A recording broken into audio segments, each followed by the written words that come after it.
Capítulo 2. Raskolnikov não estava acostumado às pessoas, e como dissemos já, evitava todo o convívio, sobretudo nos últimos tempos. Mas, agora, qualquer coisa o impelia para as pessoas. Algo de novo se passava nele e, ao mesmo tempo, despertava-se nele também uma sede de convívio.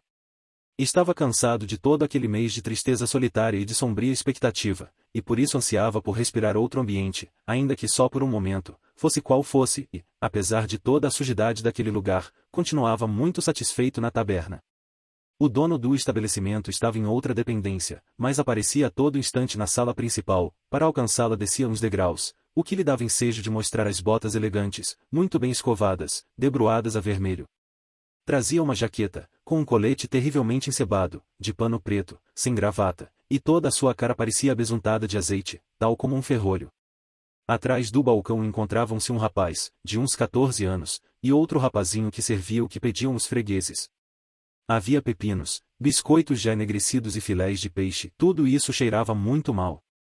A atmosfera era tão sufocante que não se podia estar ali, e o ar estava a tal ponto impregnado do cheiro de aguardente que poderia quase dizer-se que, só de respirar aquele ambiente, uma pessoa era capaz de ficar embriagada.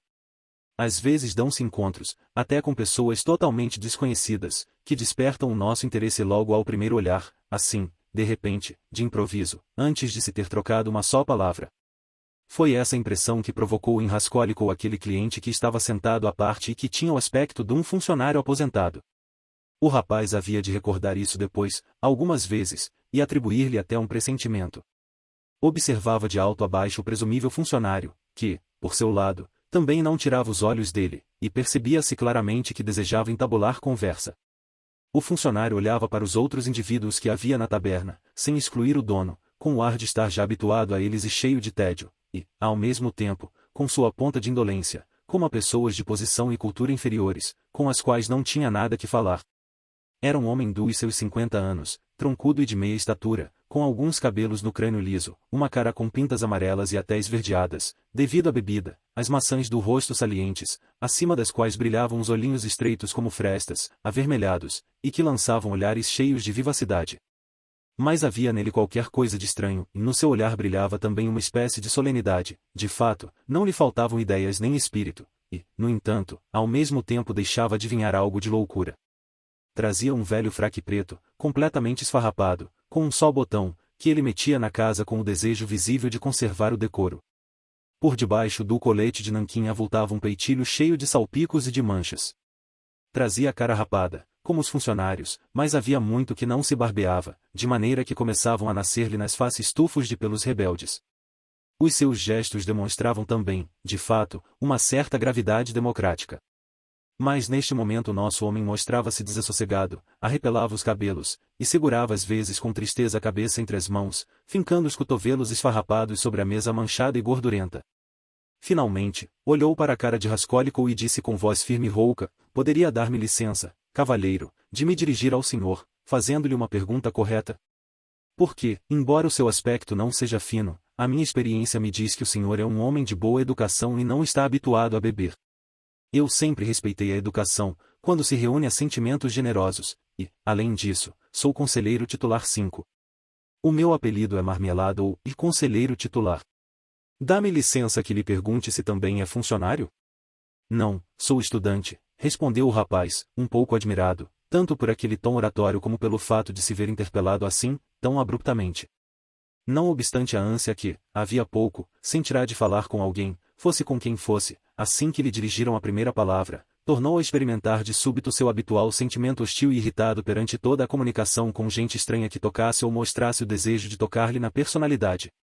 "Estudante ou ex-estudante?" exclamou o funcionário. "Era isso mesmo o que eu pensava. Tenho muita experiência, meu senhor, muita experiência." E, com um gesto amplo e grave, levou um dedo à testa. Com certeza precisava de ser estudante ou pertencer à classe culta. "Mas dê-me licença." Levantou-se do seu lugar, cambaleou, pegou o prato e o copo e foi sentar-se diante do rapaz, embora um pouco de esguelha. Estava embriagado, mas falava com eloquência e desembaraço, somente de raro se atrapalhava um pouco e fazia uma grande embrulhada. Dirigia-se a Raskolnikov com a ânsia de quem já não fala com ninguém há um mês. "Meu senhor, Começou quase com solenidade: a pobreza não é um pecado, é a verdade. Sei também que a embriaguez não é nenhuma virtude. Mas a miséria, meu senhor, a miséria, e essa sim, essa é pecado. Na pobreza ainda se conserva a nobreza dos sentimentos inatos, na miséria não há nem nunca houve nada que os conserve. Há um homem na miséria quase que o correm a paulada, afugentam vassouradas da companhia dos seus semelhantes, para que a ofensa seja ainda maior, e é justo, porque na miséria sou eu o primeiro que estou disposto a ofender-me a mim próprio. Acabou-se a bebida. Sim, senhor, há já um mês que o senhor Lebeziatnikov bateu na minha mulher, mas eu não sou a minha mulher. Está percebendo? Dê-me licença que lhe pergunte, ainda que seja só a título de curiosidade, já lhe aconteceu passar a noite no Nievá, nas barcas do Feno? Não, ainda não me aconteceu, respondeu Raskolnikov. Que se passa por aí? Não, mas eu, há 5 noites. Encheu o copo, bebeu e ficou pensativo. De fato, tanto na roupa como no cabelo, viam-se-lhe algumas palhinhas de feno. Era muito provável que nem sequer tivesse tirado a roupa do corpo, e que não se tivesse lavado havia já 5 dias. Sobretudo as mãos estavam sujas, gordurentas, avermelhadas, com pintas negras. Segundo parecia, as suas palavras despertaram a atenção geral, embora não muito viva.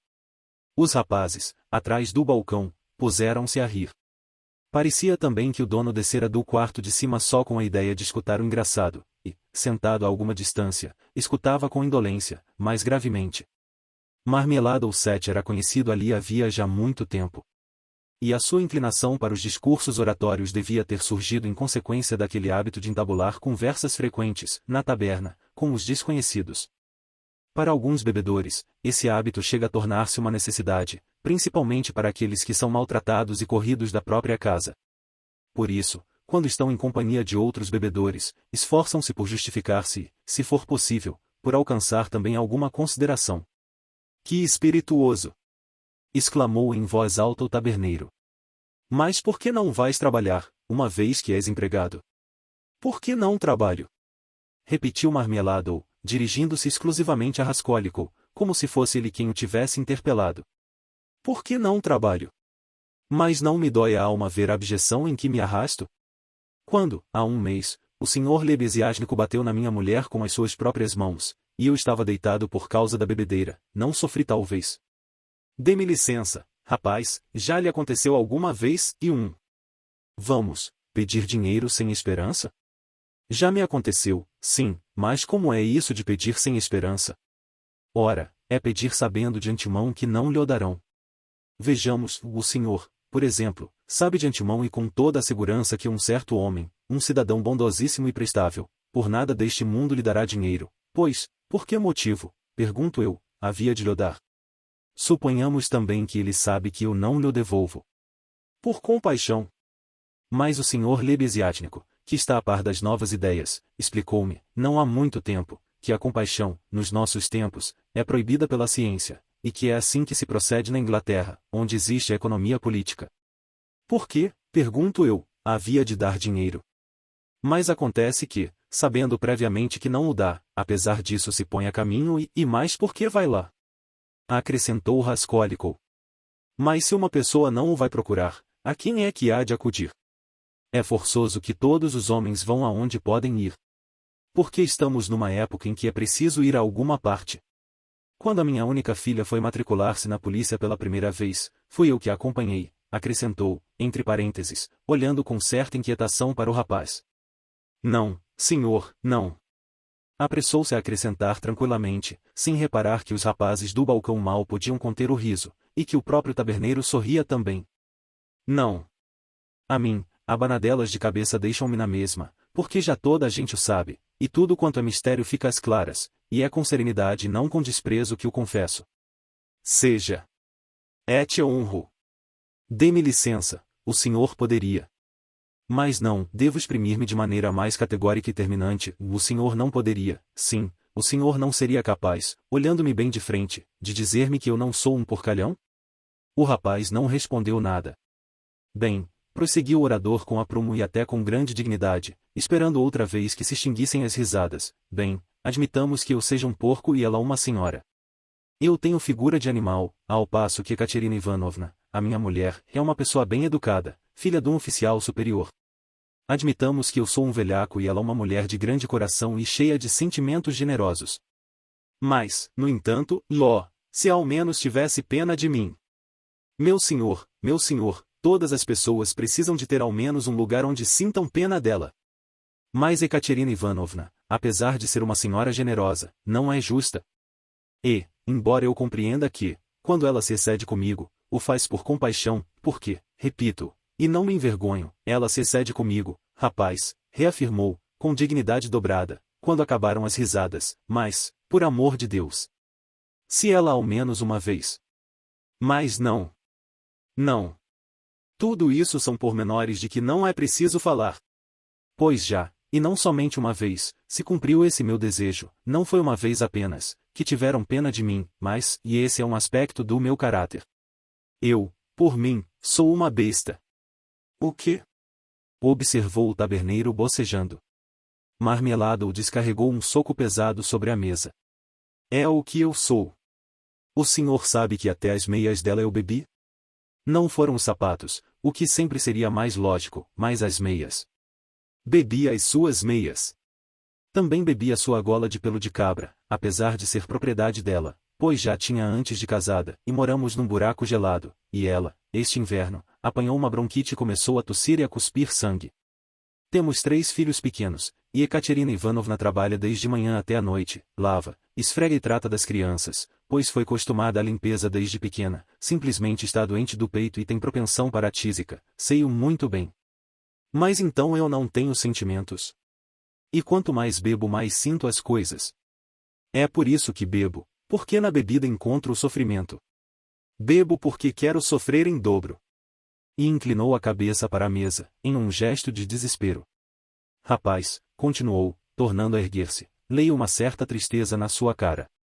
Reparei nisso assim que entrou, e foi por isso que lhe dirigi a palavra. Pois ao contar-lhe a história da minha vida eu não pretendia apresentar-me com um aspecto denegrido perante esses tratantes, que, por outro lado, já conhecem, o que eu queria era encontrar um homem sensível e culto.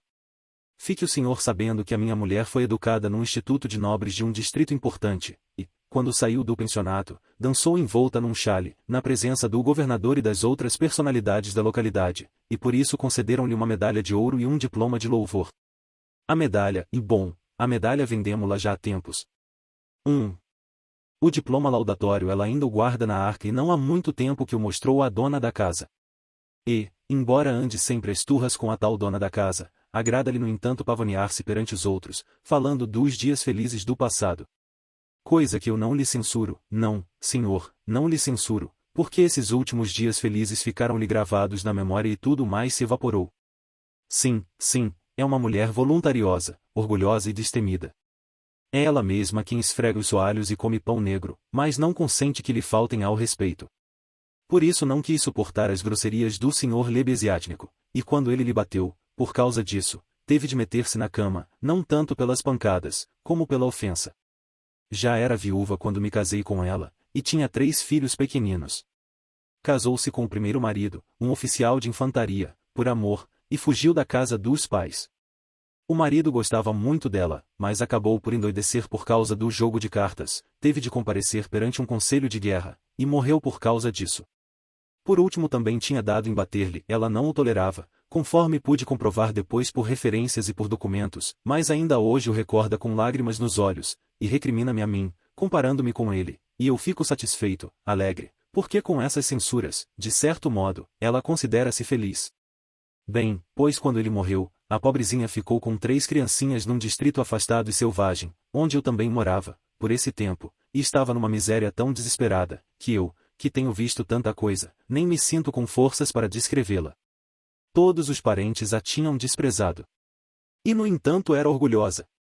E eu, então, meu senhor, que também estava viúvo e tinha uma filhinha de 14 anos, da minha primeira mulher, propus-lhe casamento por não poder contemplar semelhante dor. Já pode ver até que ponto chegaria a sua miséria, quando ela, uma mulher culta e educada, e de família distinta, assentiu em casar-se comigo. Mas assentiu. Chorando e gemendo, e torcendo as mãos, e mais o certo é que assentiu. Porque não tinha para onde ir. O senhor pode compreender o que significa isso de não ter para onde ir? Não, o senhor não pode compreender.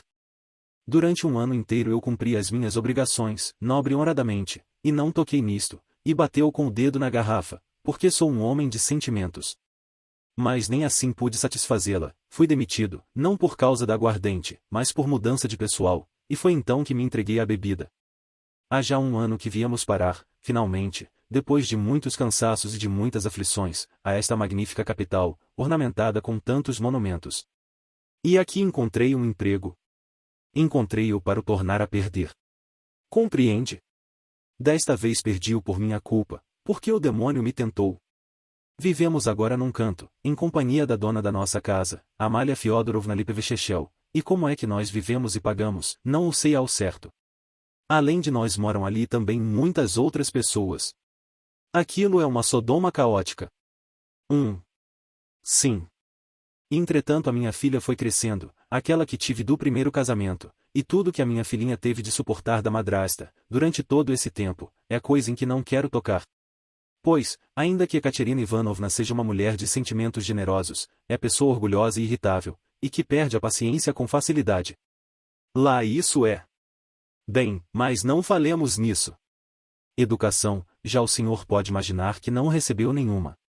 Há 4 anos experimentei ensinar-lhe geografia e história universal, mas, como eu próprio não estava muito forte nisso e não tinha tido bons professores, e, além disso, com aqueles livros. Bem, agora já não há desses livros, e a educação dela ficou por aí. Ficamos em Ciro, rei dos persas.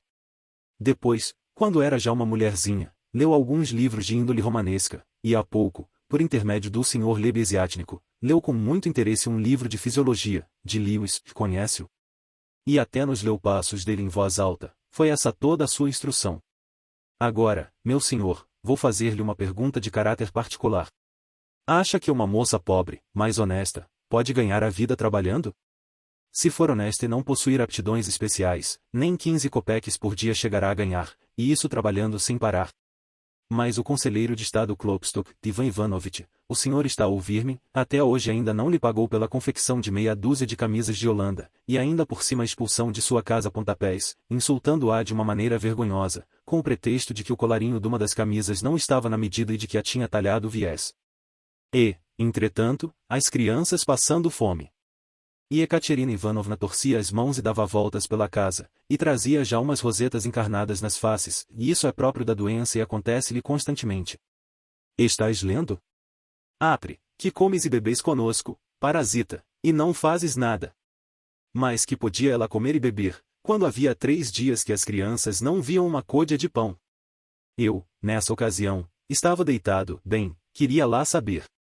Estava curtindo a bebedeira, e então ouvi falar da minha Sônia, ela não é respondona, e tem uma vozinha tão fraca, e é bonita, com uma carinha sempre pálida, fraquinha, e diz, e mais, o quê, Ekaterina Ivanovna, é possível que me mande fazer isso? E, entretanto, Daria Frantsovna, mulher maldosa e bem conhecida da polícia, já por 3 vezes lhe tinha pregado, por recomendação da dona da casa. Que tem isso de especial? Respondeu Ekaterina Ivanovna com uma risadinha. Para que te reservas? Olheis a prenda. Mas não lhe deite culpas, não a culpo, meu caro senhor, não a culpo. Se estivesse em seu perfeito juízo não teria dito aquilo, foi levada por sentimentos exaltados, por causa da doença e pelos choros dos filhos esfomeados, lá isso foi, disse-o mais para ofender do que por pensá-lo verdadeiramente. Porque Ekaterina Ivanovna tem um tal gênio que, assim que os filhos começam a chorar, ainda que seja de fome, bate-lhes logo. E eu bem vi como Sonieka se levantou, deviam ser 7 horas, pôs uma toquinha, o casaco, saiu do quarto e só voltou às 9. Voltou a essa hora, foi ter com Ekaterina Ivanovna e deitou sobre a mesa, na frente dela, 30 rublos de prata. Não disse sequer uma palavra, pegou o nosso grande chale verde, que tem um desenho do jogo das damas, porque temos um chale com esses desenhos, que serve para todos, tapou completamente a cabeça e a cara com ele, estendeu-se na cama de cara voltada para a parede e só os seus ombros estremeciam com arrepios que lhe sacudiam todo o corpo. E eu continuava deitado, tal como antes, muito sossegado. Foi então, rapaz, que vi como Ekaterina Ivanovna, sem dizer uma palavra, se aproximou da caminha de Sônia e passou a noite toda de joelhos a seus pés, e beijava-lhe os pezinhos e não queria levantar-se, e depois dormiram as duas juntas, abraçadas, as duas, e assim mesmo, e eu, continuava curtindo a bebedeira. Marmelada calou-se, como se lhe tivesse faltado a voz. Depois encheu o copo com rapidez, bebeu e limpou a boca. Então, meu senhor, continuou, depois de uma pausa, então, devido à delação de pessoas mal intencionadas, e para isso contribuiu principalmente Daria Frantsovna, com o pretexto de que lhe tínhamos faltado ao respeito, então é que a minha filha Sônia Semyonovna se viu obrigada a matricular-se e, por essa razão, já não pôde continuar vivendo conosco. Porque a senhoria, Amália Fyodorovna, não quis tolerar isso, apesar de, antes, se ter servido de Daria Frantsovna, e o senhor Lebeziatniko também. Repare, foi por causa de Sônia aquela história que ele teve com Ekaterina Ivanovna. A princípio era ele quem assediava Sonieka e, então, de repente, encheu-se de melindres. Como, eu, um homem tão distinto, viver na companhia desta gente? Mas Ekaterina Ivanovna não soube proceder, quis manter-se na sua, e atazanou-se. Agora Sonieka só vem ver-nos quando é já escuro, distrai Ekaterina Ivanovna e traz-lhe bastante dinheiro. Mora em casa do alfaiate Kapernaumov, ao qual alugou um quarto. Kapernaumov é coxo e gago, e toda a sua numerosa família é também gaga. E a mulher é também gaga. Vivem todos juntos no mesmo quarto, mas Sônia tem um só para ela, separado por um tabique. Lá isso é verdade. São pessoas muito pobres e todas gagas, e sim. Pois bem, na manhã seguinte, assim que me levantei, vesti os meus farrapos, ergui os braços ao céu e dirigi-me para a casa de Sua Excelência, Ivan Afanassievich. Conhece Sua Excelência, Ivan Afanassievich? Não. Pois não conhece uma pessoa de bem. É como ser a virgem, perante Deus, e essa cera funde-se. Até se desfaz em lágrimas, depois de se ter dignado a ouvir tudo. Bem, disse ele, Marmelada, já uma vez me causaste uma decepção. Mas tornarei a admitir-te sob minha responsabilidade pessoal, foi assim mesmo que ele disse. Lembra-te disto, por amor de Deus, e vai-te embora. Beijei os seus pés, em pensamento, pois na realidade não mo teria consentido, porque é funcionário de categoria elevada e homem de ideias novas no que respeita às coisas oficiais e à educação, e voltei para casa e, quando anunciei que ia ser reintegrado no serviço e receber outra vez ordenado, que rebuliço! Marmelada tornou a ficar muito comovido. Neste momento entrou um bando de homens, embriagados, e à porta ouviu-se o som de um realejo ambulante, de aluguel, e a vozinha infantil, guinchona, de um rapazinho de 7 anos, que cantava a granja. E estabeleceu-se um rebuliço. O taberneiro e os rapazes receberam os recém-chegados. Sem lhes dar atenção, Marmelada continuou a sua narrativa. Parecia já completamente embriagado, mas, quanto mais bêbado estava, mais tagarela se tornava. As recordações de seu recente triunfo no serviço pareciam reanimá-lo e fizeram até afluir-lhe um certo brilho ao rosto. Raskolnikov escutava-o com atenção. Isto aconteceu haverá umas 5 semanas. Sim. Quando as duas o souberam, Ekaterina Ivanovna e Sonieka, parecia que lhes tinham aberto o reino de Deus. Dantes era só aquilo de estar ali caído, como uma besta. Só insultos. Agora andavam nas pontas dos pés e ralhavam com os petizes, e Siemon Zakharich chega cansado do trabalho, está descansando. Chiu. Davam-me café antes de ir para a repartição e aqueciam-me a nata para o pão. Arranjavam nata verdadeira, está ouvindo? E onde teriam elas ido descobrir aquele uniforme decente, que valia 11 rublos e 50 copeques? Não consigo compreendê-lo. Até botas, gravatas de plastão, de algodão fino, esplêndidas, uniforme, tudo por 11 rublos e 50 copeques e em ótimo estado. Levanto-me no primeiro dia de manhã, para ir para a repartição, e que vejo? Ekaterina Ivanovna tinha me preparado 2 pratos para o desjejum, sopa e carne com rábanos, coisa que, até hoje, ainda não consegui explicar. Vestidos, não tinha nenhum mesmo, e, no entanto, parecia que estava para receber visitas, estava muito bem posta, e como se sempre tivesse vestido do bom e do melhor, bem penteada, com uma gola primorosa, mangas compridas, parecia absolutamente outra, e estava rejuvenescida e mais bonita. Foi Sonieka, a minha querida, quem arranjou o dinheiro.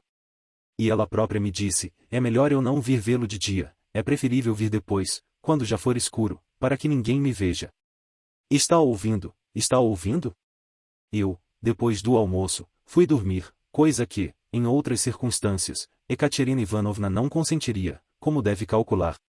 Havia apenas uma semana que tivera uma zanga terrível com a senhoria, Amália Fiodorovna, mas depois convidou-a para tomar uma xícara de café.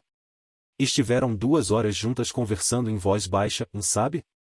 Agora, Simeon Zakharich está outra vez empregado, venha um ordenado, e fala com Sua Excelência em pessoa, e Sua Excelência recebe-o e manda os outros esperarem, e vai de braço dado com Simeon Zakharich à frente de toda a gente, até o seu gabinete. Está ouvindo, está ouvindo? Eu, não há dúvida, disse, Simeon Zakharich, que me lembro dos seus serviços, e embora sofra dessa triste fraqueza, como o senhor agora me promete emendar-se, e, além disso, como aqui, sem o senhor, as coisas não andam bem, ouça, agora, disse, confio na sua palavra de honra. Mas eu digo-lhe a verdade, isso tudo foi ela que inventou, mas não o fez por falta de juízo, nem somente por gabolice. Não, ela própria acredita nisso tudo e consola-se com a sua imaginação. Meu Deus! E eu não a censuro, não a critico. Quando, há 6 dias, recebi o meu primeiro ordenado, 23 rublos e 40 copeques, e lhe entreguei todo, chamou-me pequenino, meu pequenino. Estávamos os 2 sozinhos, compreende? Pois foi assim, como se eu fosse um rapaz jeitoso e um bom maridinho. Bem, depois ela me deu uma palmadinha na bochecha, dizendo-me, e meu pequenino. Marmelada parou, por momentos, e parecia que ia sorrir, mas, de repente, o queixo começou a tremer-lhe. No entanto dominou-se. Aquele ambiente de taberna, aquele quadro repugnante, 5 noites passadas nas barcas do feno e a garrafa de permeio em tudo isso, aquele amor doentio pela mulher e pela família deixavam admirado seu ouvinte. Raskolnikov escutava, era todo ouvidos, mas com uma sensação de mal-estar. Estava arrependido de ter se ido meter ali. Meu senhor! Exclamou Marmelado endireitando-se. Oh, meu senhor! Ao senhor, talvez isso faça rir, como aos outros, e eu não faço outra coisa senão importuná-lo com a estupidez de todos estes miseráveis pormenores da minha vida doméstica, mas, a mim, não me dão vontade de rir. Porque eu sou capaz de sentir tudo isso. E, durante todo aquele dia paradisíaco da minha existência, e durante toda aquela noite, eu mesmo me entreguei a grandes devaneios, quero dizer que tudo aquilo se ia arranjar, que as crianças teriam roupa, e a ela proporcionar-lhe-ia tranquilidade, e tiraria a minha única filha da desonra e ela retornaria ao seio da família. E muitas outras coisas, Dê-me licença, senhor. Pois bem, meu senhor, e de súbito, Marmelado estremeceu, ergueu a cabeça e ficou olhando fixamente para o seu interlocutor. Pois no dia seguinte, depois de todas essas ilusões, ou seja, precisamente há 5 dias, à noite, eu, com uma artimanha, como um salteador noturno, tirei a chave da cômoda Ekaterina Ivanovna, apoderei-me do que restava ainda do meu ordenado, e não me lembro bem quanto, mas veja isto, veja bem, e levei tudo. 5 dias fora de casa, eles à minha procura, a carreira perdida, e o uniforme em poder de um taberneiro da ponte do Egito, que, em vez dela, me deixou estes farrapos, e acabou-se. Marmelado deu a si mesmo um soco na testa, rangeu os dentes, fechou os olhos e fincou com força o cotovelo sobre a mesa. Mas, passado 1 minuto, transfigurou-se e, com certa malícia forçada e um autodomínio fingido, olhou para Raskolnikov, sorriu e continuou falando, e hoje estive em casa de Sonia e fui pedir-lhe dinheiro para beber. Ah! E ela lhe deu? Perguntou alguém dos que entravam, e depois desatou a rir às gargalhadas. Olhe, esta meia garrafa foi paga com o dinheiro dela, disse Marmelado encarando Raskolnikov. Deu-me 30 copeques, os últimos, tudo quanto tinha, que eu bem vi. Não me disse nada, limitou-se a olhar-me em silêncio. De uma maneira como não se olha na terra, mais além, no lugar onde tem piedade das pessoas, choram e não insultam. Apesar de que ainda custa mais quando não nos insultam. 30 copeques, isso mesmo, e a ela, de certo, devem fazer-lhe falta. Não acha, meu caro senhor? Porque veja que ela, agora, tem de andar muito bem arranjada. E essa apresentação custa dinheiro, está percebendo? Compreende? É que ela tem de usar brilhantina, e saias engomadas, botinas elegantes, justinhas, para fazer sobressair o pezinho quando é preciso atravessar uma poça no meio da rua. Compreende o senhor, compreende o que significa esse esmero? Pois bem, eu, como vê, gastei esses 30 copeques na bebida. E continuo bebendo. E já estou bêbado. Mas bem, quem é que se preocupa com um tipo como eu? Diga. O senhor tem pena de mim ou não? Diga lá, senhor, tem pena ou não? Ah, ah, ah. Quis encher de novo o copo, mas já não havia nenhuma gota, e meia garrafa estava vazia. Ouviram-se risadas e também insultos. Riam e injuriavam, os que tinham ouvido e os que não ouviram, só de olhar a cara do funcionário demitido. Ter pena. Por que haviam de ter pena? Exclamou, de repente, Marmelador, levantando-se de mão estendida, tomado de uma enérgica exaltação, como se estivesse apenas à espera daquelas palavras. Mas por que hão de ter pena de mim? Digam. É assim mesmo. Não há motivo. O que me devem fazer é cravarem-me numa cruz e não terem pena de mim. Mas crucifiquem-me depois de me julgarem e, quando me tiverem crucificado, tenham pena de mim. E então eu próprio irei ter com vocês para sofrer o suplício, pois não é de alegria que eu tenho sede, mas de tristeza e de lágrimas. Imaginas tu, taberneiro, que esta meia garrafa me trouxe a felicidade? Sofrimento, o sofrimento é que eu procurava no seu fundo tristeza e lágrimas, e encontrei-as realmente. Quanto à piedade, há de ter piedade de nós aquele que de todos se apiedou e tudo compreendeu, e ele, que é o amigo e também é o juiz. Nesse dia ele há de aparecer e perguntará: e onde está essa pobre moça que se vendeu por uma madrasta má e tísica e por umas crianças, que lhe não são nada? Onde está essa pobre moça que teve compaixão do pai, bêbado e inveterado, sem se assustar com o seu embrutecimento? E depois dirá: e anda, vem cá. Eu já te perdoei uma vez. Já te perdoei uma vez. Perdoados te sejam também agora os teus muitos pecados, porque amaste muito. E perdoará a minha Sônia, há de perdoar-lhe, eu sei que há de perdoar-lhe. Foi isso que senti há pouco no meu coração, quando fui vê-la. E há de julgar a todos e a todos perdoará, tanto aos bons como aos maus, aos prudentes e aos pacíficos.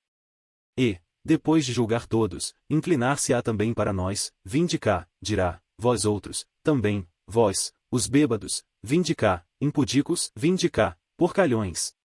E nós aproximar-nos-emos, sem nos envergonharmos, e deter-nos-emos. E ele dirá: e meus filhos? Imagem bestial é a vossa e tendes a sua marca, mas aproximai-vos também. Intervêm os castos, intervêm os prudentes e Senhor. Mas vais admitir estes também? E ele dirá: pois eu os admito, ó castos. Aqui os acolho, ó prudentes. Porque nenhum só deles se julgou nunca digno de tal mercê.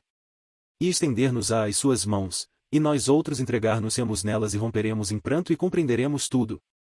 Então, havemos de compreender tudo. E todos hão de compreender. E Ekaterina Ivanovna também compreenderá. Senhor, venha a nós o vosso reino. E deixou-se cair sobre um banco, esgotado e sem forças, sem olhar para ninguém, como que aliado de tudo que o rodeava e caído num êxtase profundo. As suas palavras causaram uma certa impressão. Houve silêncio durante um minuto, mas não tardou que se ouvissem os mesmos risos impropérios de há pouco. Já disse a sua sentença. Mas que série de disparates! Funcionáriozinho! E etc, etc. Vamos-nos embora daqui, disse Marmelador de repente, levantando a cabeça e encarando Raskolnikov. Leve-me e à casa de Kossel ao fundo do pátio. É já ali, e vamos ter com Ekaterina Ivanovna. Havia muito que Raskolnikov ansiava por ir embora, e também já pensar em ajudá-lo. Marmelador parecia ter mais dificuldade em mexer os pés do que a língua, e apoiava-se com força ao rapaz. Era preciso percorrer um trajeto de 200 a 300 passos. O ébrio sentia cada vez mais medo e mal-estar, à medida que se ia aproximando de casa. Eu, agora, já não tenho medo de Katerina Ivanovna, murmurava agitado, nem tenho medo de que ela me venha puxar os cabelos. Que são os cabelos? É um absurdo, isto dos cabelos. Isso mesmo. Até é melhor que nos puxe, pois, a mim, isso não me assusta. E do que tenho medo, é do seu olhar. Sim, do seu olhar, e também das rosetas que lhe aparecem sobre as faces. E, além disso, tenho medo da sua respiração. Já viu como respiram esses doentes quando estão agitados? Também tenho medo do choro das crianças. Porque se Sônia não se lembrou de alimentá-las, não sei o que terá sido delas. Não sei. Mas, das pancadas, não tenho medo. Fique o senhor sabendo que, a mim, essas pancadas não só não me martirizam, como até costumam dar-me prazer. Não poderia passar sem elas. É o melhor. Que me dê uma boa sova, que descarregue os nervos, é o melhor. Mas já chegamos. É esta a casa de Cossel, um serralheiro, um alemão que enriqueceu. Leve-me. Entraram no pátio e subiram ao quarto andar. À medida que se subia, a escada tornava-se mais escura. Era já perto das 11, e, embora nessa época do ano não haja em Petersburgo noite verdadeira, ali, no alto da escada, estava muito escuro. A pequena porta, denegrida pelo fumo, que havia ao fim da escada estava aberta. Uma lamparina iluminava um quarto paupérrimo, dos seus 10 passos de largura, tão pequeno que se via todo do patamar. Ali tudo era desordem e confusão, viam-se principalmente várias peças de roupa de criança. No canto do fundo, uma cortina cheia de buracos. Atrás dela, ocultar-se-ia a cama, provavelmente. Em todo o quarto havia apenas 2 cadeiras e um divã derreado e coberto com um oleado em muito mau estado e, à frente dele, uma mesa de cozinha, de pinho, velha, sem pintura nem nenhuma cobertura. Na ponta da mesa ardia uma vela de sebo, quase gasta, num castiçal de ferro. Marmelador tinha um quarto só para si, e que não era um simples canto, mas esse quarto era um corredor. A porta de acesso aos outros quartos ou cubículos em que se dividia o andar de Amália Lipevechechel estava aberta. Ouvia-se barulho, sentia-se ali um grande rebuliço. Riam as gargalhadas. Segundo parecia, jogavam baralho e tomavam chá. De quando em quando ouvia-se uma ou outra obscenidade. Raskolnikov reconheceu imediatamente Ekaterina Ivanovna. Era uma mulher de aspecto extremamente fraco, fina, bastante alta e bem feita, com um cabelo castanho ainda muito bonito e, de fato, com umas faces muito coradas, como se tivessem 2 rosetas vermelhas. Andava de um lado para outro, no quarto, de mãos cruzadas sobre o peito, de lábios franzidos e respirando de uma maneira especial, entrecortada. Os olhos brilhavam-lhe como se tivesse febre, mas o seu olhar era duro e impassível, e os últimos reflexos daquela luz moribunda, que nele se refletiam, davam uma impressão de doença àquele rosto febril de tuberculosa. A Raskolnikov pareceu-lhe uma mulher de 30 anos, e de fato, não faziam um par harmonioso, ela e Marmeladov. Não os sentiu entrar, nem reparou neles, parecia absorta, parecia que não via nem ouvia. No quarto havia uma atmosfera sufocante, mas ela não tinha aberto a janela, da escada vinha um odor pestilencial, mas também não fechará a porta que dava para ela. Dos quartos interiores, através das portas abertas, chegava também o fumo dos cigarros, e ela tossia, mas não fechava a porta. A menina menor, de 6 anos, dormia sentada no chão, encolhida e de cabecinha apoiada no divã. Um rapazinho, um pouco mais velho, tremia num canto e chorava. Acabará, por certo, de apanhar uma surra. A menina mais crescida, de uns 9 anos, esgalgada e de aspecto débil, com uma camisinha em farrapos e uma capa de tecido aos quadrados sobre os ombros nus, que provavelmente lhe arranjaram quando tinha menos 2 anos, pois já nem sequer lhe chegava aos joelhos, estava num canto, junto do irmãozinho, a cujo pescoço se abraçava com a sua mão esguia e fina. Parecia consolá-lo, dizia-lhe qualquer coisa ao ouvido, procurava acalmá-lo por todos os meios para que não tornasse a chorar e, ao mesmo tempo, não desviava da mãe os seus grandes olhos escuros, que pareciam ainda maiores naquela carinha afilada e amedrontada. Sem entrar no quarto, Marmeladov pôs-se de joelhos à porta e empurrou Raskolnikov para dentro. Quando viu o desconhecido, a mulher ficou especada na sua frente, distraída, mas desperta por um momento da sua meditação e como se perguntasse a si própria, que virá ele fazer aqui? Mas, naturalmente, acabou por dizer consigo própria que iria para qualquer dos outros quartos, visto que ali era um corredor. Depois de ter imaginado isso, e sem dar-lhe atenção, dirigiu-se à porta do patamar sem intenção de abri-la e, de repente, deu um grito ao ver o marido à entrada, de joelhos. Ah! Exclamou com espanto. Já voltaste. Criminoso. Monstro. Onde está o dinheiro? Que tens aí nos bolsos? Mostra. E o teu ordenado? Que fizeste do ordenado? Onde estão as moedas? Fala. E atirou-se a ele, a fim de revistá-lo. Marmeladov ergueu imediatamente os braços com docilidade e humildade, para facilitar a busca, mas, de dinheiro, nem um copeque. Onde está o dinheiro?